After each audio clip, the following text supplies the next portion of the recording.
Hello everyone and welcome to the Cambridge Health Tech Associates Technology Evaluations and Life Sciences webinar today. We're going to be talking about some industry collaboration case studies. I'm just going to do a check and make sure that everyone can hear me. If there's anyone who cannot hear me, if you could just go into the chat room and send me a message, and maybe our community manager, Janine, if you can hear me, if you could just send me a chat and let me know that everything is coming through fine.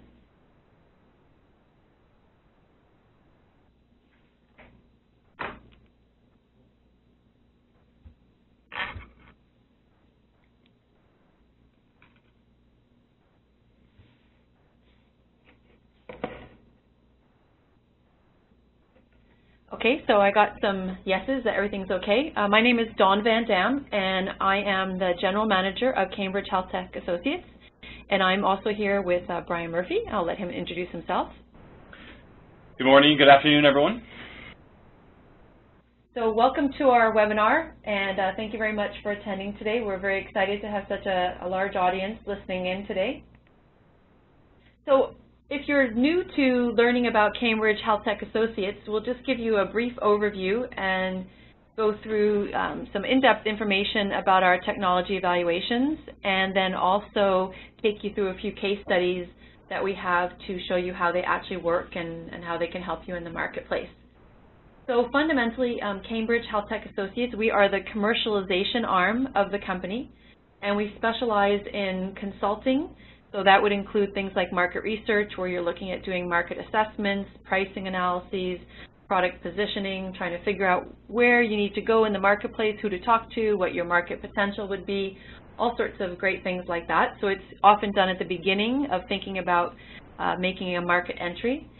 Then technology evaluations, this is really our sweet spot and what we specialize in and what differentiates us from a lot of other organizations that might be out there, is that we specialize in technology evaluations and helping people move through those in a collaborative way, often in a consortium, and that's what we're going to spend some time talking to you about today. And then the third thing that we do is we have a number of online communities, and online communities are a great way for you to help talk about your product, your service, for you to do some marketing through things like webinars, discussion blogs, white papers. We also get very involved with people, helping them with their press releases, their social media, their search engine optimization on their website, so all the things that need to be done to help you market and promote your products as you go forward.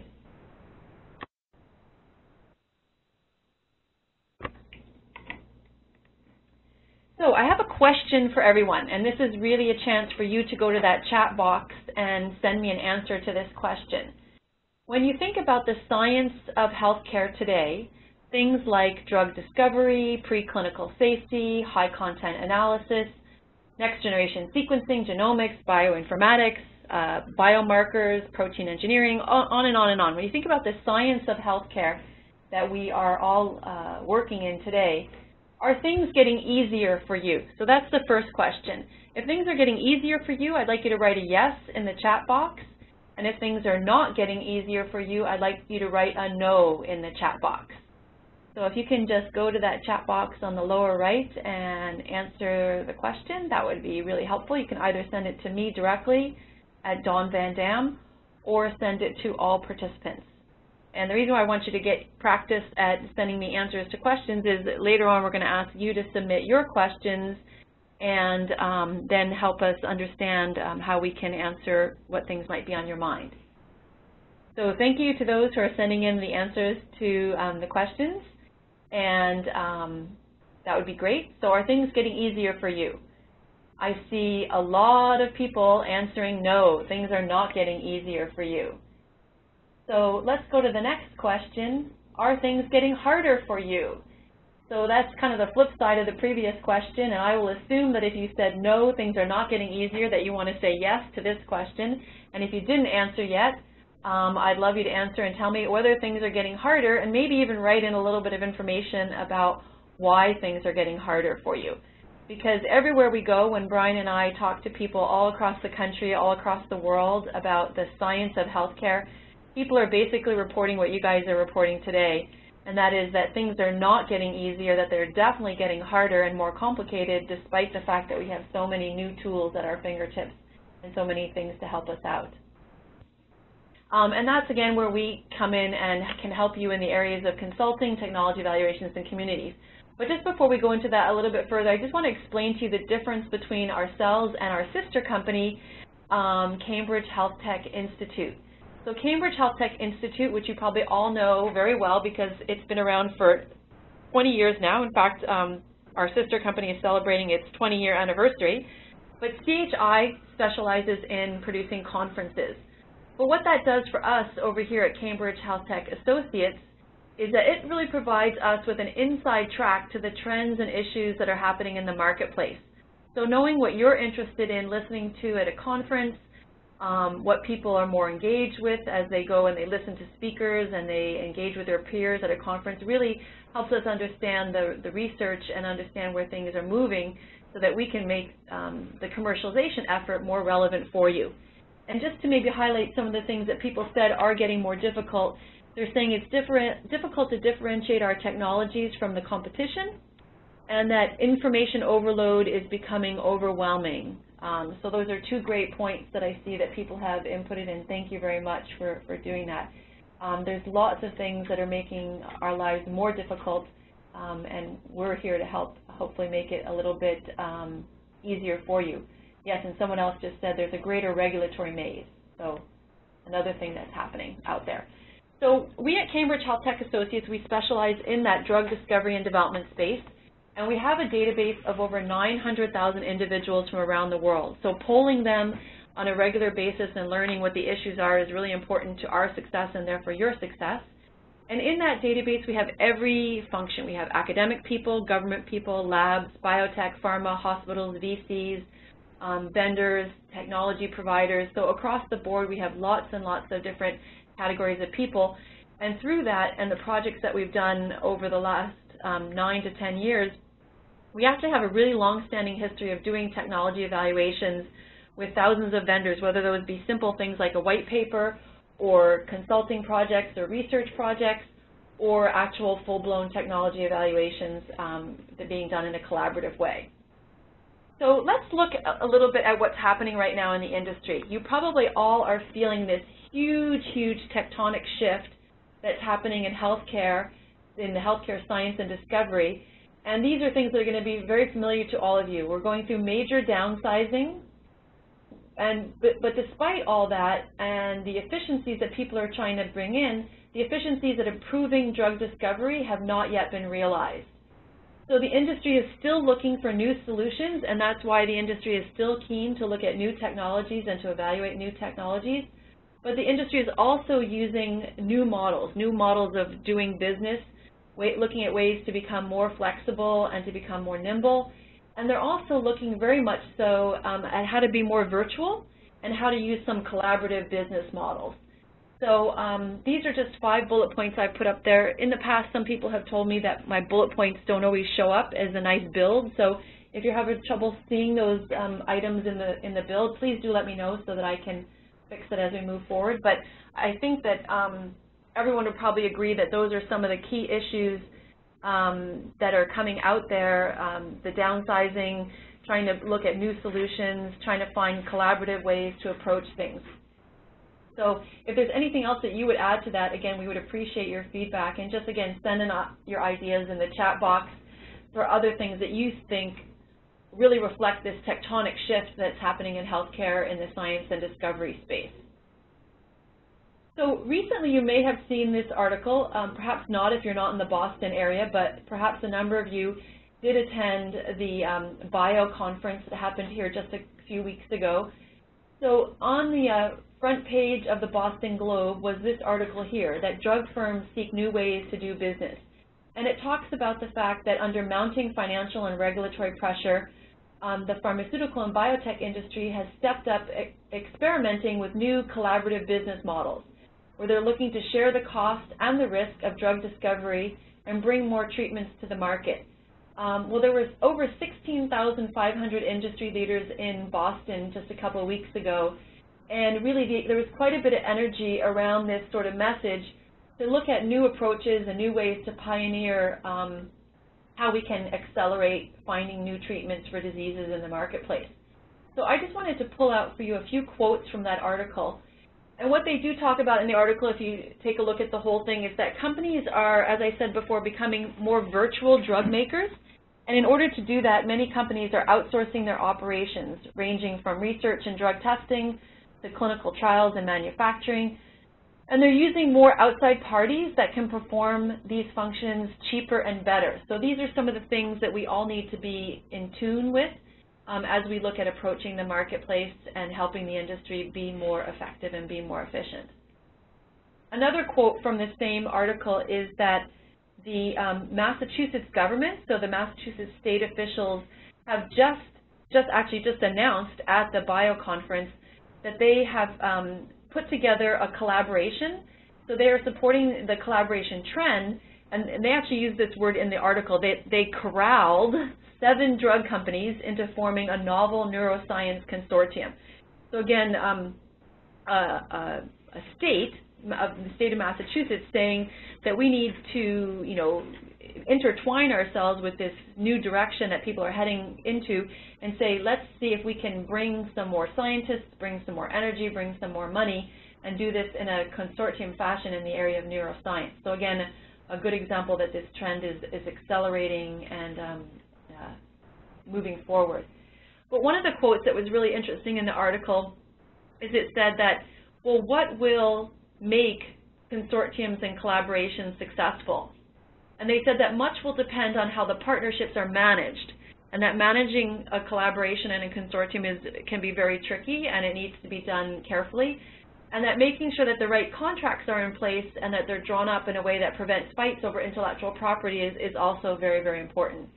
And that's really, I think, where Cambridge Health Tech Associates can talk to you and tell you about our experience, and that's really the purpose of today's webinar, because we have actually over 7 years of experience, long before this trend started in such a big way, but we've been conducting collaborative projects for over 7 years now through Cambridge Health Tech Associates, and we have nearly 20 of them completed to date. So lots of really good experience, and we're going to share a few of those with you in some case studies today. But our goal is to really accelerate that and to kind of take it to a new level and take it to some new heights, and to find some new collaborative projects that we can help with in the industry and bring our expertise to help move this forward. And so our goal is to bring our partners at least 3 to 4 new technology evaluations each year so that we can help move forward and find efficiencies in the marketplace that maybe the industry hasn't been able to find before. So let me just give you a little bit of background in history. We fundamentally feel that new technologies and technology evaluations are absolutely critical to ensure that the science of healthcare continues to move forward. You all pretty much said it's getting harder, not easier, but we need to find ways to make things easier, and our belief is that through collaborative projects and through consortiums and particularly through technology evaluations, we'll be able to better achieve that. So to that end, through our consulting and market research, we do a number of yearly surveys. One of them you may have seen in the past, and you may also be seeing us reaching out to you over the next while to do this year's annual survey, and that is technology adoption. So what are people adopting? What have they adopted in the last 12 months? What are they investigating adopting right now? What are they planning on adopting in the next 6, 12 to 18 months? So we're really looking forward to getting an update on that with all of you, given all the shifts and changes that have happened in the marketplace. We also this year implemented a new study, which is called Next Generation Sequencing and Genomic Interpretation, and this is a full stakeholder analysis to really understand what's going on out there in the marketplace and help us move forward, again, at a quicker pace and really collect the information and the energy of the market and help you understand things and help you move forward a bit more. Another place that we also collect information and we also engage all of you in the marketplace is through our professional communities. And these are an aid to improve the communication, knowledge sharing, and networking within the profession. And again, you may have seen 2 of our communities that we have so far. the Drug Safety Executive Council, and Next Generation Sequencing. There's our logos if you'd like to join them. Both of these communities are free, and we really encourage you to add your feedback in our discussion forums and blogs and other things like that. But they're a great way for us to really profile some of the new technology that's out there and get people engaged in talking about it. So just a quick overview about our team before I turn it over to Brian and the case studies. There's myself. I have over 25 years experience both on the management side in the industry, working with the pharmaceutical industry, but also on the supplier side, helping companies sell back to the industry or, servicing devices, diagnostics, medical communities, and things like that. Brian has over 10 years in staffing and selling to the life sciences community, so a great resource in knowing lots of people that are out there and helping us move technology evaluations forward. We also have Allison Serrano, who has over 10 years working in marketing communications. And I forgot to list Janine Hawley because I usually have a separate slide for her, but Janine is our community manager, who again has lots of experience in managing communities. And we're backed up by a staff of subject matter experts in every area of science, whether it be biomarkers to next generation sequencing, et cetera, et cetera. But I'd first like to highlight two people in particular. The first would be Dr. Ernie Bush. And Ernie comes to us with over 30 years of biomedical research focused on things like preclinical safety assessment, and also, most importantly, the navigation, evaluation, and prioritization of biopharmaceutical research initiatives. And Ernie has worked for a number of different pharmaceutical companies. The last one was at Roche Pharmaceuticals, where he was in a senior decision-making level, and overall, Ernie has about over 20 years in big pharma. So he really gives us and gives you that kind of insider's track as to what the industry is looking for and how we can navigate it and how we can be successful in doing the technology evaluations that we do. We also have on our team Dr. Kevin Davis. Kevin is the founding editor of BioIT World, and he actually, for Nature magazine, the first spin-off of Nature magazine was Nature Genetics, and Kevin was the editor of Nature Genetics when that spin-off was created. He's also written 3 books, including The $1,000 Genome, and his specialty is genomics, next-generation sequencing, personalized medicine, and technology trends in that area. And as I said, we have a number of experts that we bring to bear when the technology evaluation is outside this area, but I just wanted to highlight these 2 people today. Oh, and there's Kevin's books for you to have a look at. So if you can go to Amazon.com and buy them, Kevin will be very happy. So how do we help people in technology evaluations? I'm going to give just a very brief overview, and then Brian's going to take you through a couple case studies. So we've helped people in the area of doing a white paper evaluation. So this is where we do an independent evaluation, and then we use our advisors, whether they be from the drug safety group or from next generation sequencing or from some of our other scientific areas. It's kind of issued under the auspices of one of our communities, and that way you kind of get our sort of seal of approval on the white paper evaluation, because we bring in high-level scientists to help do that. Another area that we've been involved with some companies is helping you actually do a technology evaluation on your own. So this is where we, again, bring together what I would call a quiet group of experts to do an independent evaluation and actually try out your technology. And then we use their expert advice before you get in front of any of your industry partners. So that's another way that we help people with technology evaluations. The next 2, which are very exciting because we actually bring you to someone in the industry, is it could be a one-on-one technology evaluation with a partner, where you're basically looking at that partner as part of almost your development and launch team and doing the final touches.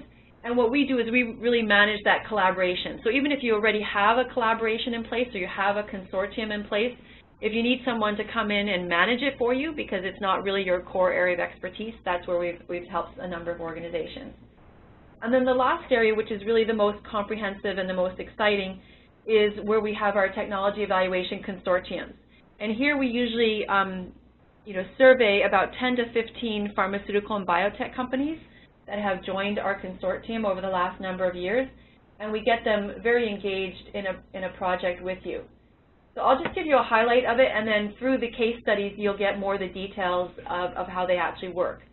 So the idea of a Cambridge Health Tech Associates Consortia is that we provide a distinct advantage when compared to a particular pharmaceutical or biotech company acting on their own, or a technology vendor acting on its own and trying to put together a consortium. Overall, we help reduce redundant activities, we help lower individual and total costs of the project, we help increase the effective value of the results because of the synergies that are created, because you actually have multiple experts on the project teams. You have someone maybe at Pfizer or someone maybe at Abbott working side by side with the technology vendor, helping them figure out how they want to move forward and how they can be successful. It also very much in this age of trying to save money and do things more efficiently, we also help decrease the infrastructure that's associated with maintaining the contracts, with maintaining any compound libraries that may be necessary, any other libraries, with the databases that may be put into place. And I think this will all come to light through the case studies. So I guess my last point, just before I turn it over to Brian, is that we really want everyone to go to that chat area and send us some questions, because it's the interaction with the audience that will really help make this interesting and ensure that it's relevant to you and what you're trying to accomplish. So with no further ado, I will turn it over to Brian and let him take you through a number of case studies. Great, thank you, Dawn. I guess now the moment that you've all dialed in today. As Dawn mentioned, we've run close to 20 different projects, and so it was actually kind of difficult to choose just two here that we could go through. But certainly, afterwards, we're more than happy to talk to any of you about other projects that we've done, just to give you a better sense for what we could potentially do for you in the industry.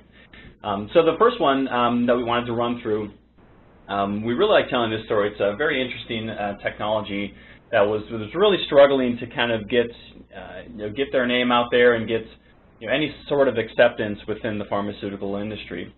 It's a very small company, but they had this a very unique drug screening assay, and it was an in vitro safety screen that claimed to be able to predict whether a drug compound in development would induce suicidal ideation in the clinic or in patients. And so it's a very, very obscure type of technology, and they had a little bit of data, but not enough really to show the pharmaceutical industry that it was worth even evaluating or investing further.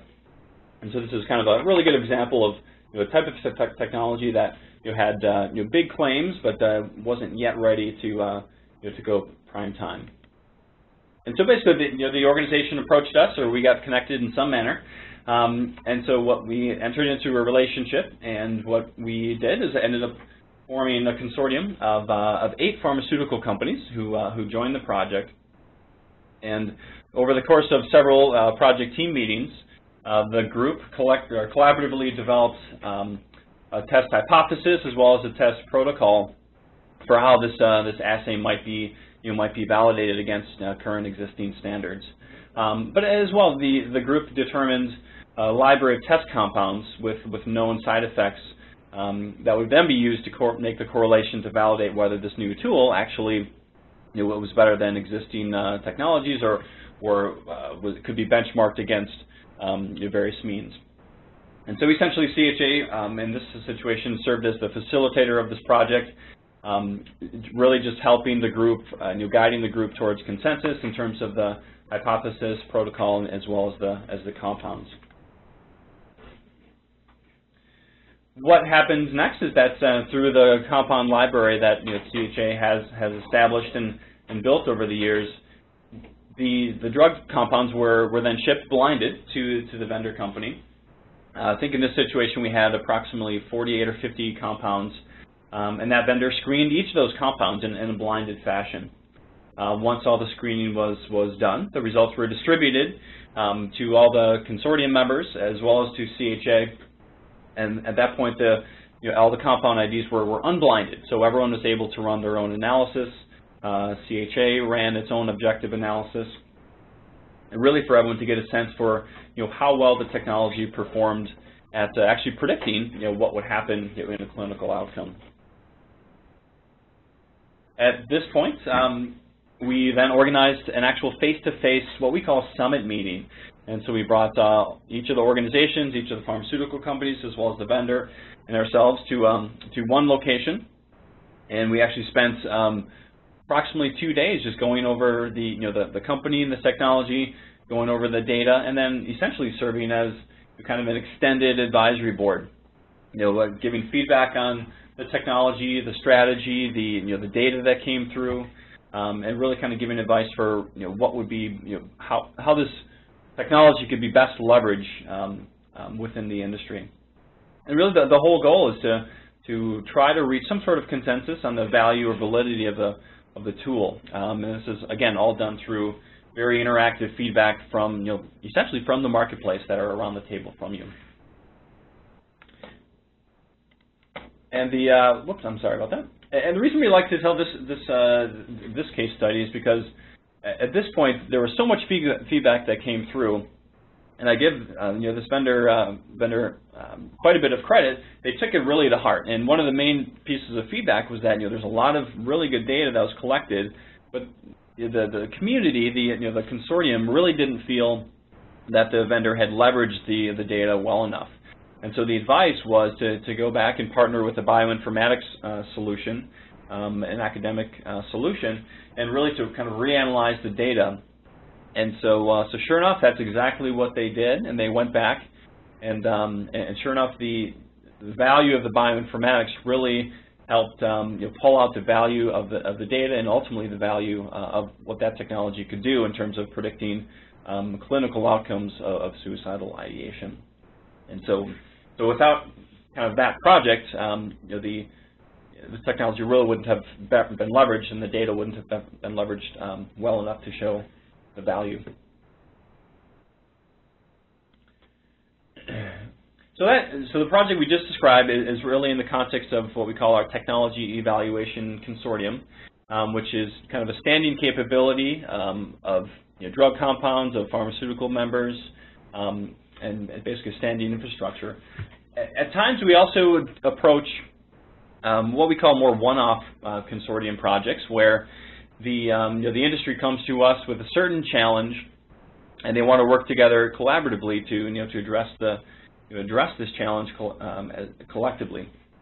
And so in this case study, we had several pharmaceutical companies that came to us, and we're basically having a big challenge over many years of mergers and acquisitions and layoffs and people retiring and that kind of thing, and plus new databases being established and file types changing over the years as technology developed. Companies really could not effectively access their legacy drug development data so that they could leverage that towards current compounds and current programs. And so really, literally, billions and billions of dollars had been spent on previous programs, and none of that data could even be accessed or leveraged for future learnings. And so the industry really felt that there had to be a better way to do this, and so they came to us and said, we'd like to work collaboratively in this effort in order to gain the benefits. And one thing that was noticed too is that there are many vendors out there that are producing solutions kind of in this area, but there really wasn't one that had a sufficient solution for the industry to use. And so if one company on its own was to do the due diligence on all of the different vendors, it would be extremely time-consuming and also expensive, and really just take that individual or that company away from really their core expertise, which is developing new drugs. And at the same time, once a specific vendor was identified, they knew there would have to be some sort of co-development of the solution down the road. And so to do that as one organization, as many of you may know, it can be quite costly, but also risky. And so again, the collaboration, the consortium model was really the ideal solution. And so in this situation, CAT organized a total of 5 pharmaceutical companies to tackle this issue together. The first step was really to guide the consortium towards consensus on a list of user requirements.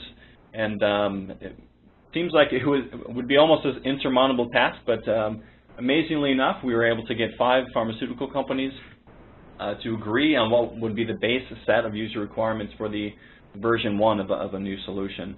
And so we basically ticked those user requirements. We went out to the vendor community and basically approached approximately 50 potential vendor partners.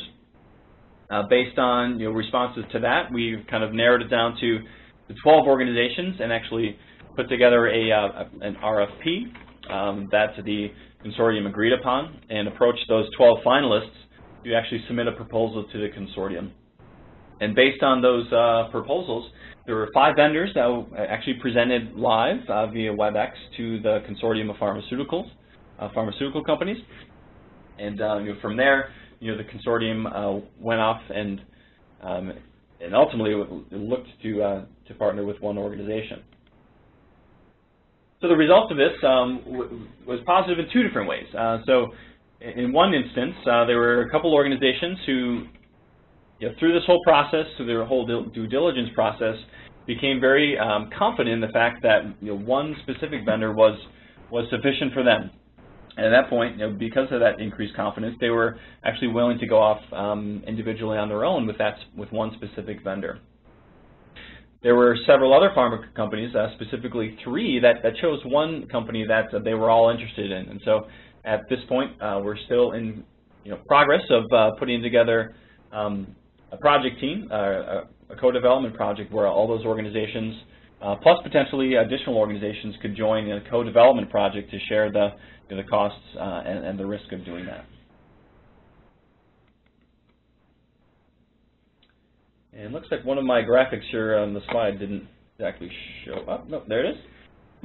And so essentially the advantages of I'll just recap here and go through some of the advantages, then we'll open up the floor for some questions here. But really, ultimately, CHA Consortium helps to reduce the cost and risk for one organization to execute the due diligence and as well as the product or service evaluation process.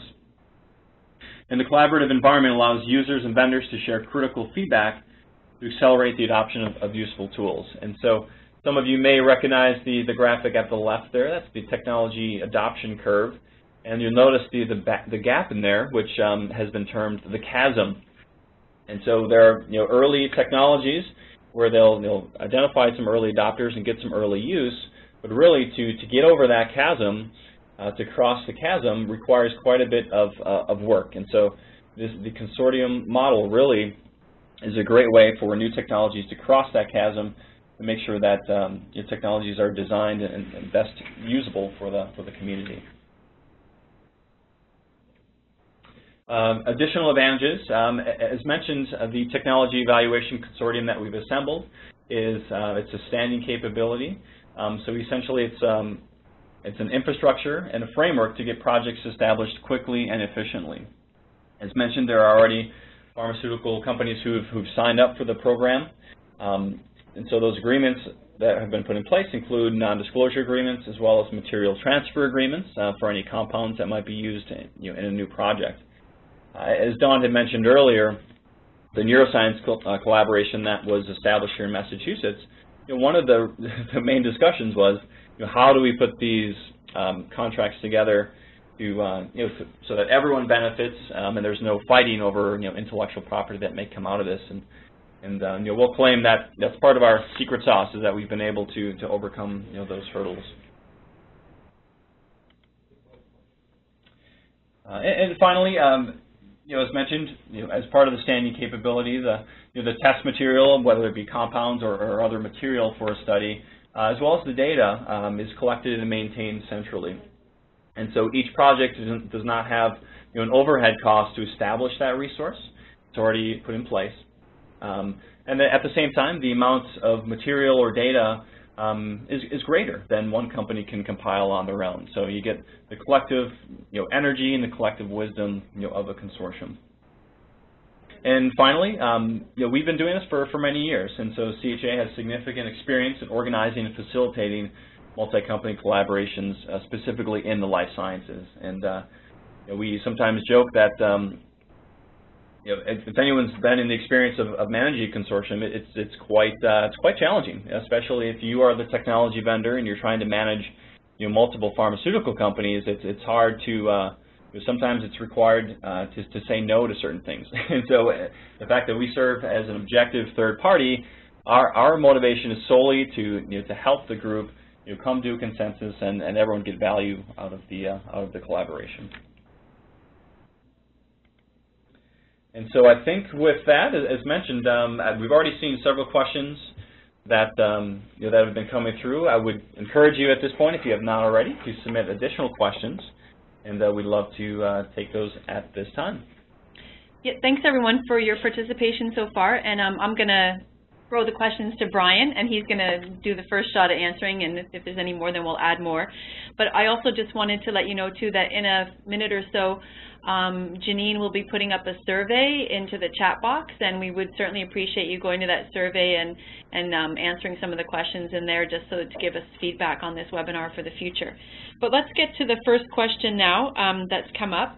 So, Brian, this question relates to case study number 1, which was about the suicidal ideation. And the question is, who decides the scientific question in a case like case study number 1? That's a really good question. So let me perhaps back up just a bit. So when a new project is being proposed, essentially we work with a new technology vendor one-on-one, and there is a process that we call an application, where the technology vendor applies to essentially sponsor a project within the consortium. And part of the application requires that the sponsoring vendor basically outlines a vision for what they have for the project. So they're not required to certainly put down all the details of what the project's going to look like, but really just a vision. And so with that vision, we then approach the pharmaceutical consortium. We host a web conference where the vendor presents their technology, presents their company, and presents the vision for the project. And then based on that presentation, each pharmaceutical company that's a member of the consortium, each company then votes whether they want to join that specific project. We typically don't form a project team unless there's at least 4 pharmaceutical companies. We've had the average range of 6 to 8 pharmaceutical companies for each project, and we've had as many as 14 actually. But for each pharmaceutical company that joins the project, they assign a project team expert. And then once that process is complete, we launch our first kind of kickoff meeting. And over this series of usually 2 or 3 or sometimes as many as 4 meetings, it's the project team that really defines what the hypothesis or the scientific question, which is the question that's at hand here, as well as the protocols that are going to be put in place.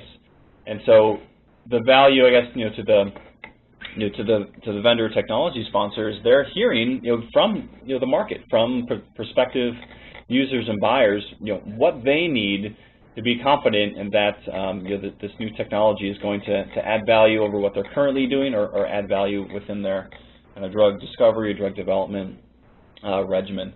And it's really CHA's only role within that process is to help guide that consensus, but it's ultimately the project team. I should make sure I point out that the vendor sponsor is part of that project team, and so it's really the collaboration or the group that comes to consensus with our guidance, I guess, to what that scientific question is going to be. I think that was a really long way of saying it, but it's the project team that ultimately decides. That's great. Thanks, Brian. Okay, well, the next question is, how does CHA generate revenue on these types of projects? Also, another good question. I'm sure that almost everyone was thinking that if they didn't type it in. Sure. So the model that we put in place is, I guess, what we call kind of an everyone pays type of model. And so, the pharmaceutical companies have realized the value of working in collaborations, and so they have paid annual membership fees to CHA so that we can continue to build the compound library, so that we can establish other databases that we can use towards future projects, but also so that we can have scientific directors available to us as needed, but also it's for us to be able to go out there and establish strategic partnerships with new vendors and other new technology developers. Now, from the other standpoint, as mentioned, in an everyone pays model, I'd mentioned that each project is essentially sponsored by a technology vendor, and so that's the other, I guess, side of the coin, where an organization wishing to sponsor a project where they would get exclusive, be exclusively evaluated by the pharmaceutical consortium, would essentially sponsor that project by paying CHA, and that covers really the, I guess, the variable costs of each project that's run. So certainly at each project the scope has been much different, and so there's certainly a range of what that would mean to each vendor, but we'd be more than happy to talk to any of you one-on-one to give you a better sense of what that would mean for your organization. Great. Okay. So another question is, how and what life science areas are given priority? So, for instance, toxicology, oncology, neurology, what different tools? Like, how do you prioritize what's looked at from a technology evaluation perspective? Mm-hmm. Wow, these are excellent questions. Appreciate the engagement out there. So, as Dawn mentioned earlier, annually we conduct a technology adoption survey, and so part of what we're doing in terms of going out there to establish relationships with new technology vendors is we look at that data, and so we are hearing from the pharmaceutical community, what have they already adopted, what are they, how much energy are they putting towards certain areas of technology, and what are they just really not interested in as well. And so we use that data to help guide us in establishing partnerships with new vendors. But at the same time, the consortium that we've assembled, we have a steering committee member from each pharmaceutical company who kind of oversees many different new areas within the organization. And so we obviously, because they are members of this consortium, we listen to them very closely about what areas, what domains, even specific technology companies, what they are, where they want to go, and what they think is going to add value to their companies. And specifically, it's usually areas where companies don't mind collaborating. As mentioned, we already have agreements in place where that protects intellectual property and that kind of thing. But at times, people just aren't as open to talking about what their company is doing in certain areas. And so the toxicology is certainly one area that is kind of deemed pre-competitive, and so we've seen a lot of collaboration in that respect. As Dawn mentioned, neuroscience, several companies just got together and said, it's too expensive and takes too much time to develop these neuroscience drugs, and so we need to do this collaboratively. So that's an area that we've started to look at. Oncology sometimes tends to be a little bit more protected, but we've started to look at areas where new technologies could be evaluated in a consortium fashion. But I guess from CHA as a whole, as mentioned, we also are able to manage kind of one-on-one collaborations. And so if your company is partnering with a single pharmaceutical company, or if you're a pharmaceutical company, you want to need support managing a research collaboration with a specific vendor, that's something we can do as well, and we could really cover that in really any area of life sciences. Great, thank you, Brian. So the next question would be, why does pharma like to do these sorts of collaborative projects? So I guess the implication is, aren't pharmaceutical companies inherently competitive? Like, what advantages do they get out of doing a collaborative project? Mm-hmm. Sure, I guess that ties into the comment I just made, and that there are certain areas that are pre-competitive, and I mentioned toxicology, but there's several others. And so in the situation where they don't mind speaking with other companies that are usually their competitors, it makes a lot of sense to collaborate, because essentially they can reduce the amount that they invest in each project. Also, at the same time, they can dedicate fewer, I guess, internal resources, human resources towards a project. And really, some of the feedback we get from these projects is what the pharmaceutical companies really enjoy is hearing what other companies are doing, especially in these pre-competitive areas. It's really useful to hear from other experts in other organizations what they're doing, because ultimately we're all trying to improve the lives of patients out there, and so if we can do that and save money at the same time and produce better outcomes, then it's really a win-win. That's more of maybe a philosophical response, but that's what just feedback that we've gotten from our members. Okay, that's excellent. Thank you. Another question that we have here is, what do you think differentiates your company from other technology assessment organizations? Is it the consortia development, the access to experts, the size of your database, the fact that you do both consulting and have online communities? So what differentiates you, and how is it different? Sure, an excellent question. And I think what people are really drawn to, in this presentation was really more focused, obviously on the consortia that we've managed. And so people are really drawn towards that and our ability to, our track record at managing these types of collaborations.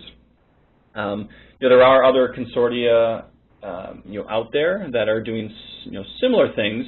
What we really aim to do is to have very, very focused projects that can be done as quickly as 3 months, usually in the course of 4 to 5 or 6 months, where companies can all get in, they can get data that they're looking for, and really for the pharmaceutical companies to then go and make a decision whether to move forward, and for the vendor sponsor to leave that project knowing exactly where they need to go to win over the market. There are other groups out there that projects, they might be longer-term projects that might take 3, 4, 5 years, and so some of those projects actually outlive the tenure of individuals in organizations. And so, as mentioned, we like to be very, very focused with those. There are also other organizations that do kind of surface-level technology evaluations, exclusively, and those might be just more internet research or interviews and things like that. And so the robustness of our consortium projects, while at the same time being very focused and relatively short, in my opinion, is really what differentiates us. And I think if you talk to past clients of ours, they would say the same thing. Okay, thanks, Brian. Another question is, so in my technology's life cycle, at what point is it best to do a technology evaluation where you're working with the pharmaceutical industry and biotech companies? Is it at the very beginning, or is it much later in the process? Oops. I was just going to try to flip it back to another slide here if I can.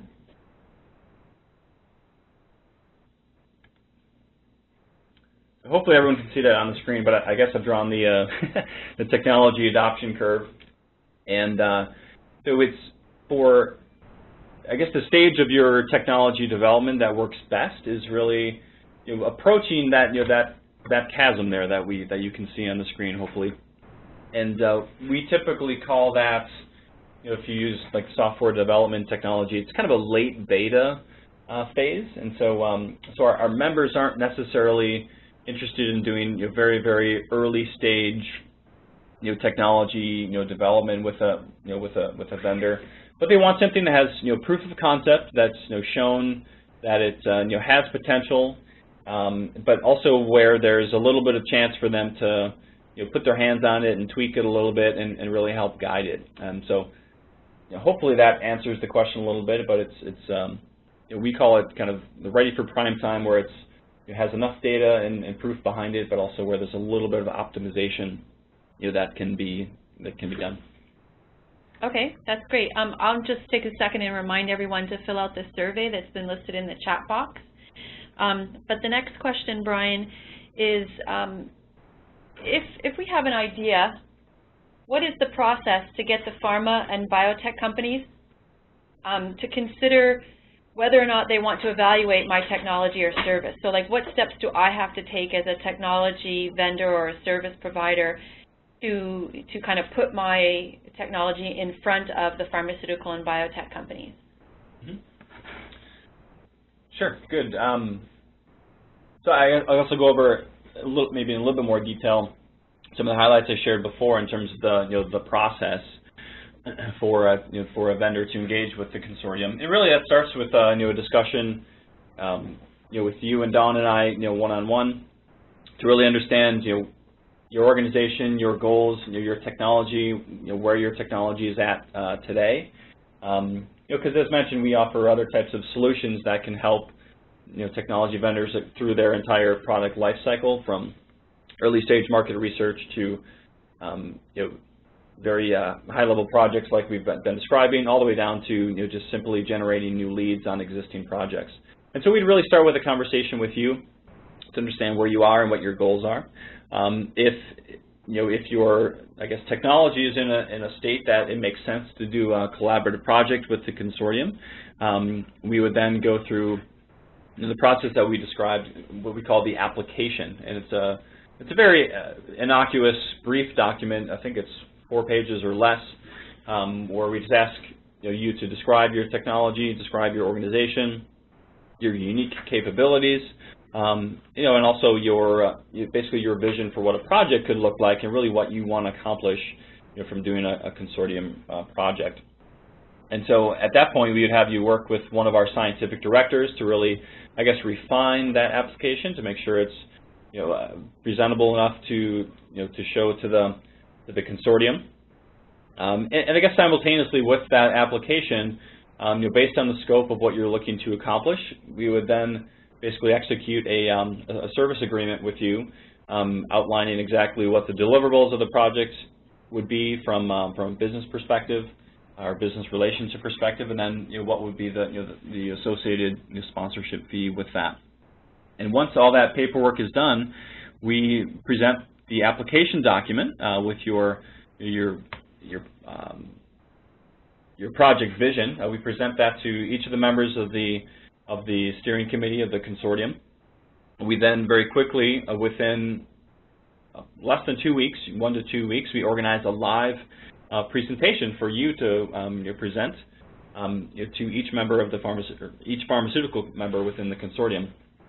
And so that's usually at least a 60-minute call where you present for 30 minutes or so, and then take 30 minutes of live Q&A, actually two-way voice calls from these pharmaceutical companies.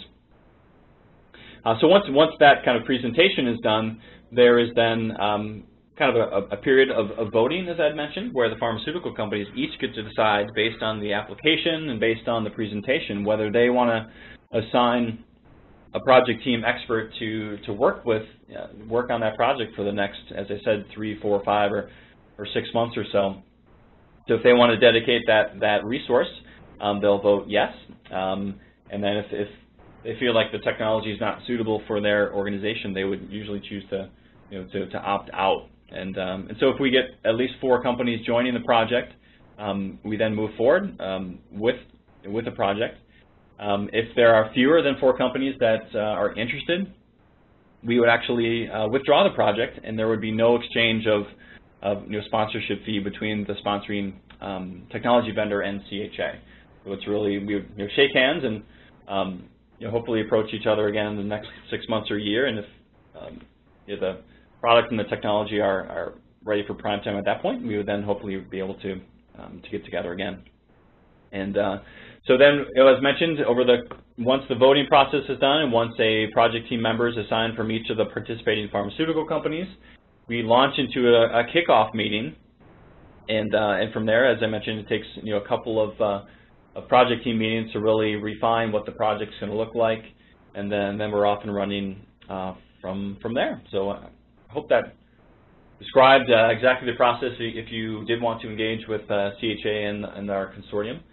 And so certainly, usually our calls with vendors to go through that process takes up to an hour. So clearly, I only have a couple minutes to describe it today. So we'd love to talk with you afterwards if there's interest in exploring this option further.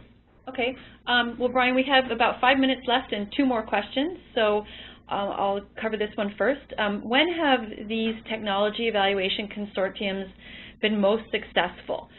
So, like, how have they been successful, or what have some of the results been that people have seen having gone through the Technology Evaluation Consortium, like the vendor side? Sure. So we've seen different outcomes, certainly. So what our deliverables are from CHA's perspective is to guide the project, to manage the project based on the deliverables set forth. Number one, with our agreement with the vendor technology sponsor, but also the deliverables set forth with the project team once the project is refined. And so we essentially schedule the meetings, we facilitate the conversations, we guide everything, we are stewards for the compounds as well as the data. Once the compounds have been screened, we do our own independent analysis. We organize the summit where we again set up the technology vendor to present their technology and organization, as well as guide the feedback session where the pharmaceutical companies serve as kind of an external advisory board. And so those are our deliverables. We are an independent party within this, and so as mentioned earlier, with the kind of the everyone pays model, we are everyone is equivalent in our eyes in terms of meeting everyone's objectives, and so we are unbiased towards the pharmaceutical companies and unbiased towards the vendor. So as described, those are the deliverables that we're responsible for, and so the companies that have been most successful, the technology vendors who've been most successful in these projects have been very, very proactive. So being very, very quick to respond to certain requests from the pharmaceutical companies. They've engaged with the pharmaceutical companies on each of the project team calls, potentially even at face-to-face events that we might have during the course of the project, and certainly at the final project team summit. They've been very organized and proactive, in listening and being responsive. And so those outcomes have typically given those organizations the most feedback, the most value out of it. Ultimately, each vendor is looking for, obviously new customers, and so we understand that. Although, that's I guess out of the realm of what CHA is responsible for in terms of the deliverables. And so the outcomes, as I mentioned, for the technology vendors that have been very, very proactive, they've ended up building very, very nice relationships with their prospective clients, and in many situations those have led to sales.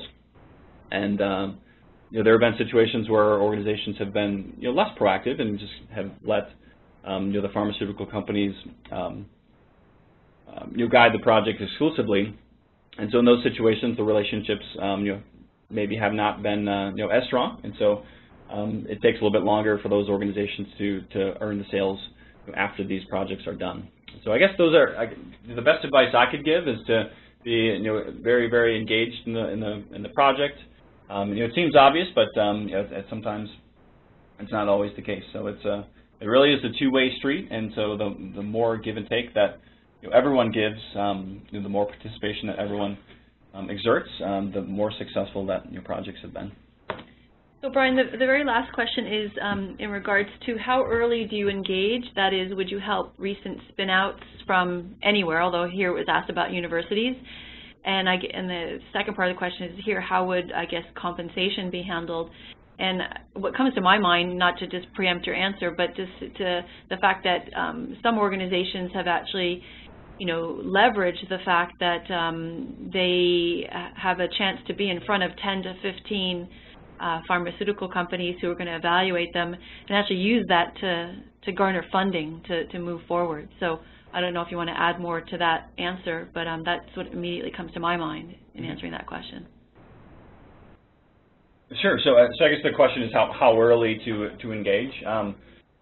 My job is, as a responsibility to the members of our consortium, is to talk to anybody who has an exciting new technology. And so if you have something, whether you are in your garage, or whether you're in an academic facility, or whether you just spun out into a new company, or whether you're a Fortune 500 organization, I think my number is on the screen, so feel free to give me a call.